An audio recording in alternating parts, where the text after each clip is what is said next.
Десятки и сотни тысяч цветов, многочисленные кустарники и деревья выращиваются в собственном питомнике Зеленстроя. Предприятие, что поддерживает порядок и чистоту зеленой зоны столицы. Совсем скоро все эти растения из парников перенесутся на столичные улицы, парки и скверы, украшая территорию города и внося в нее новые краски. Подбираем сорта цветов, которые больше подходят к нашим климатическим условиям. Агератум, петуния, гайлардия, сурфиния, хлорофитум, ипомея, около 20 разновидностей цветов.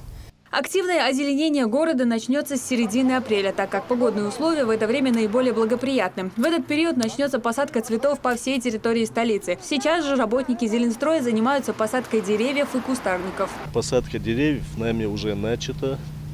По проспекту Путина нами посажены саженцы. Сейчас ведутся работы по улице Митаева и в сквере Материнской Славы.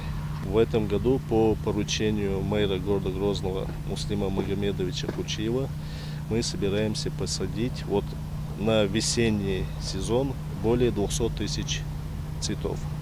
Деревьев планируем где-то 500 штук.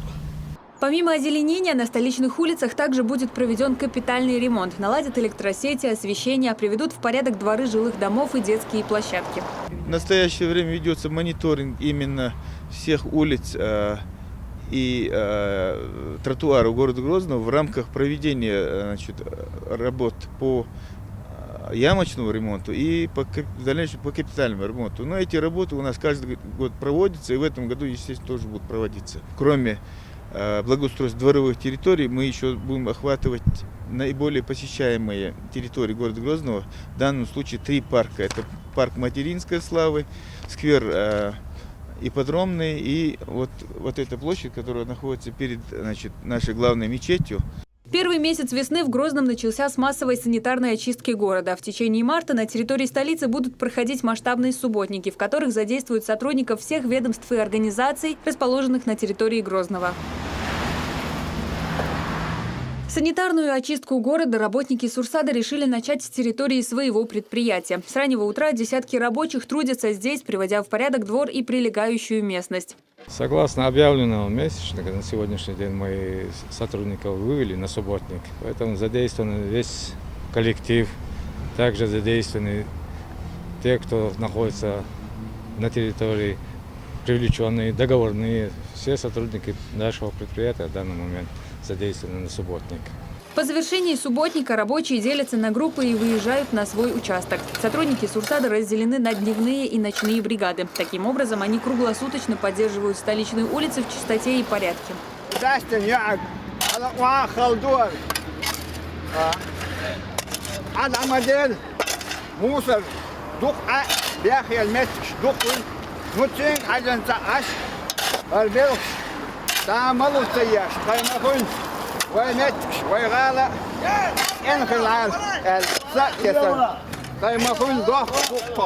К санитарной очистке города привлечены и активисты общественных организаций. Ребята принимают активное участие в социальной жизни республики. Разумеется, они не могли остаться в стороне от масштабного субботника.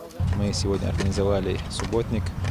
На субботник мы пригласили активистов общественной организации, по 5 человек с каждой организации. У нас такие активные организации сегодня участвуют в субботнике. Это Ахмат, это Путин, молодежный парламент, клуб Иман, волонтеры Победы, Республиканский добровольческий центр Вита, патриоты Чечни и другие общественные организации. Это не первый субботник, мы в течение месяца собираемся продолжить эту работу. Помимо городских улиц, в порядок приведут и прилегающие к многоквартирным домам территории. В этом году в республике начнется реализация федеральной программы «Наш двор», которая окажет значительную поддержку столичной мэрии в благоустройстве дворов. На 2017 год у нас запланировано 61 двор, который охватывает 107 домов. Это по всем 4 районам города Грозного. Там основные виды работ – это подъездные дороги, тротуары, городская черта дворовая. Потом озеленение, освещение, установка скамеек и урн для сбора мусора. И там дополнительные виды работ – это Я повторюсь, озеленение, установка детских спортивных площадок.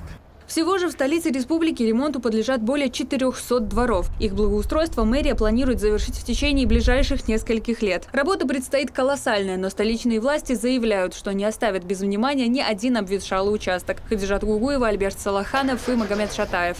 Новости 7.